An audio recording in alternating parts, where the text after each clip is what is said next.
And then there is you, who is out here blaming hair growth recipes when your bad hair habits are actually killing your hair growth. You've spent money and time faithfully using rosemary, cloves, rice water, onion juice, and other DIY recipes, but your hair is still not growing the way you expect it to. And it's simply because you keep doing one thing. Actually, several things that continue to silently destroy your progress. The truth is, no hair growth recipe can outwork bad habits. And so today, while I try to create permanent parts on my hair, I've heard a lot of good stuff about them and I've also heard some downside. Anyways, I don't know how my hair will respond to permanent parts, but I'm giving them a shot. My friend was supposed to help me create the parts, but something came up. So while I create these parts, I want us to talk honestly about some of the things that some of us do. You might be guilty and that are secretly sabotaging your hair growth. Number one, you keep overloading your scalp with too many recipes. You see this point? Some of us, I used to be guilty, but I've changed. Some of you, some people treat their scalp like a kitchen.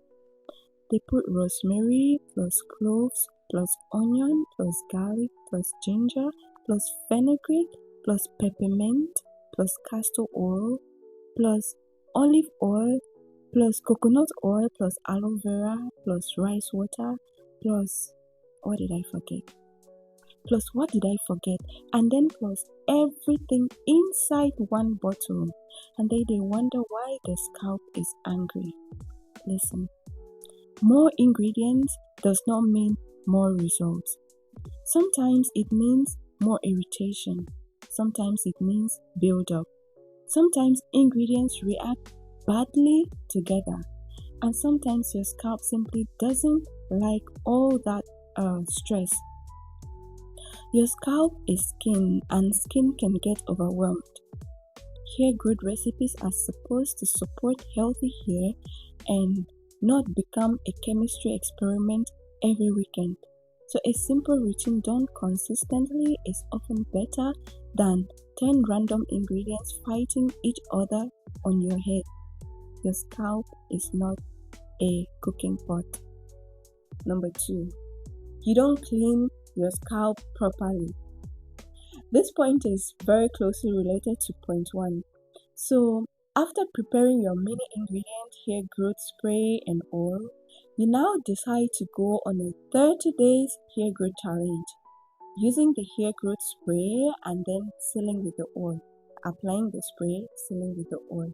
And then you do that every single day for 30 days. And in those 30 days, you don't wash your hair even once. Wow. And then there are people who think that washing hair too often is an enemy. Listen, if you keep applying hair growth recipes, sprays, oils, creams, leave-ins, and you don't cleanse properly, then build-up starts sitting there. Hair products accumulate, sweat accumulates, dead skin accumulates. Your scalp may feel clogged. And over time, your scalp environment becomes less healthy. Now, let's be clear on one thing. I'm not saying that washing your hair every day is necessary. I am saying that neglecting scalp hygiene can become a problem too. So, if you're someone who faithfully applies hair growth sprays and oils to a scalp that has layers of old product buildup, and then you are wondering why things feel itchy, flaky, uncomfortable, or stagnant, then it is because healthy hair starts with a healthy scalp. Number 3, you overuse essential oils. I have so much to say about this particular point. So, a lot of people hear things like rosemary helps hair growth, peppermint stimulates the scalp, clove oil is good for the hair, and then they think, if small is good, let me use plenty so it can work faster. Come closer, come closer. That is not how essential oils work. Essential oils are called essential oils because they are highly concentrated. They are not like regular cooking oils. They are not like plain carrier oils. They are powerful extracts. Just a little can be enough, and too much can become a problem. There are a few things that happen when you overuse essential oils. And the first thing is scalp irritation. Your scalp may start feeling itchy, burning, sore, and uncomfortable. But then there are people who now think, oh, it's tingling, it means it's working. Come closer. Tingling does not automatically mean healthy. Sometimes it means irritation. Number 2. The second thing that happens when you overuse essential oils is inflammation. When your scalp keeps getting irritated, it can become inflamed. And an inflamed scalp is not a happy scalp. Just imagine living with someone who irritates you every single day. Will you be happy? Hair grows best in a healthy scalp environment, and constant irritation can disturb that balance. Number 3. The third thing that overuse of essential oils can cause is dryness. There are essential oils that are strong enough and that overuse can make the scalp feel dry or sensitive.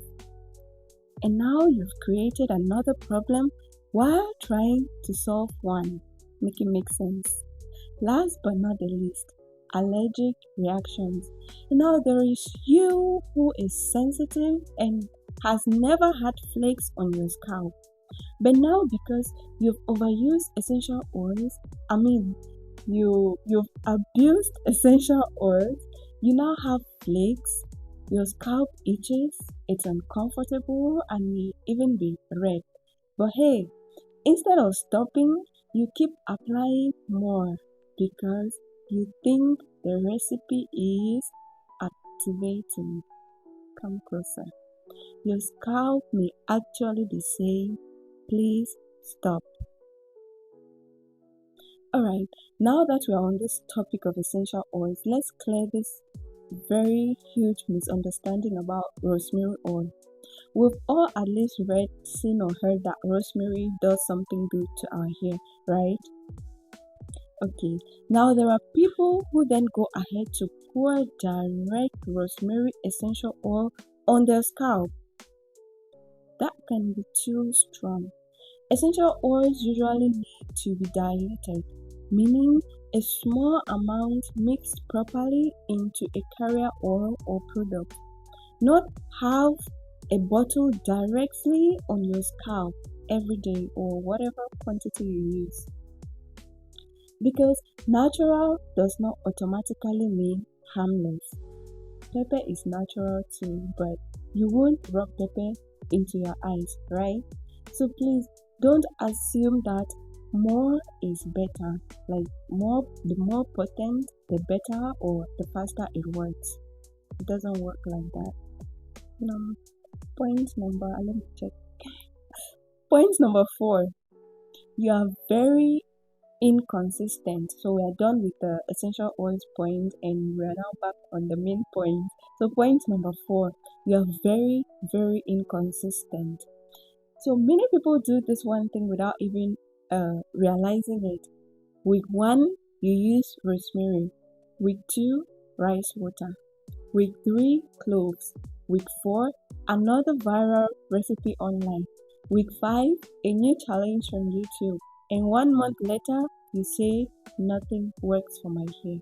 My question is, did anything even get enough time to do anything? Hair care needs consistency and hair growth is slow. You cannot keep changing direction every weekend and then you still expect clear results. because now you don't even know what helped or what caused the problem. So a simple routine done consistently often wins, not random experiment all the time. Number 5.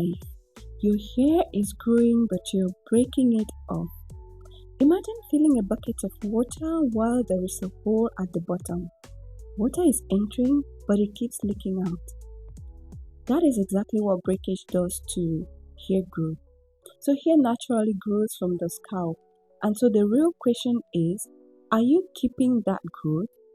Because if your hair grows but keeps breaking off from the ends, then it will look like nothing is happening. So your recipe may be working, your scalp may be doing its job, but your hair is snapping before you ever get to enjoy the length. And things like rough detangling, combing dry hair aggressively, pulling through knots, tight hairstyles, constant touching and manipulation can cause breakage. So before you blame a recipe for not working or your hair for not growing, please check if your problem is actually hair growth or hair retention. Guys, I still have so much to say, but this video is already quite long. My attention span is very limited and I don't know about yours. So please come back for part 2. There is still a lot to say. But before that, let me leave you with this truth.